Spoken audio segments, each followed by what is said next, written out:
Tujuan utama dari pengolahan dengan penggemburan tanah adalah untuk menaikkan unsur hara yang di bawah tanah agar naik dan bisa rata menjadi satu dengan tanah yang lainnya. Hal ini tentu memerlukan proses yang tidak sedikit memakan waktu, sebab untuk tanah menjadi gembur agar kemudian dapat ditanami tanaman perlu pengolahan yang baik dan benar. Sebenarnya ada banyak cara yang dapat dilakukan, salah satunya adalah dengan membajak tanah itu sendiri. Namun tidak cukup itu saja, kita perlu memerlukan langkah-langkah lain seperti menambahkan pupuk untuk tanah itu menjadi subur. Namun, dengan penggunaan pupuk kimia secara terus-menerus, pasti tanah akan menjadi keras kembali dan sulit menjaganya tetap subur. Oleh karena itu, di sini kita akan membahas bagaimana cara menjaga tanah agar tetap gembur, subur, dan dapat bertahan lama tanpa harus mengolahnya dari nol lagi. Simak video ini supaya kita benar-benar paham dan bisa langsung mempraktekkannya.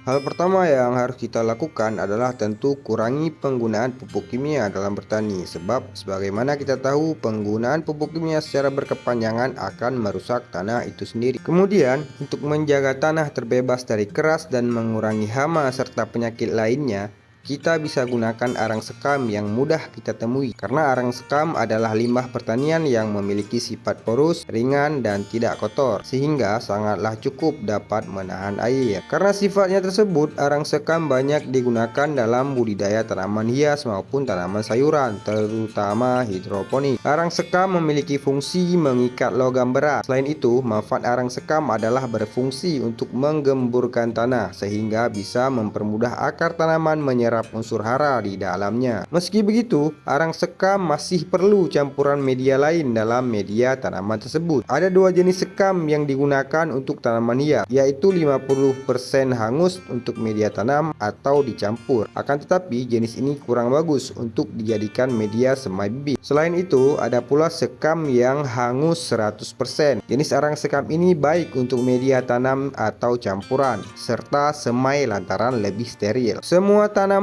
bisa tumbuh baik dengan sekam bakar. Adapun keuntungan menggunakan media tanam sekam bakar atau arang sekam adalah steril, poros, banyak unsur hara, dan ringan untuk mobilisasi. Arang sekam mengandung bahan organik dan merupakan kompos bagi tanah. Bahan organik berfungsi memperbaiki sifat tanah dan membantu mengikat unsur nitrogen, fosfor, dan kalium atau yang disingkat NPK dalam tanah. Tanpa tanah pun, arang sekam akan berfungsi menahan unsur-unsur tersebut. Selain itu, sekam berfungsi untuk menggemburkan tanah sehingga bisa mempermudah akar tanaman menyerap unsur hara di dalamnya. Akan tetapi harganya terbilang mahal jika kita tidak membuatnya sendiri, karena proses pembuatannya memakan waktu dan bahan bakar yang banyak. Namun yang tinggal di pedesaan tentu akan lebih mudah menemukan sekam dan kita bisa membuatnya sendiri tanpa harus membelinya. Perlu diingat, kandungan unsur hara sekam itu tak banyak yang ada di pupuk buatan. Dalam hal ini disarankan adalah pupuk kompos atau sejenisnya. Penggunaan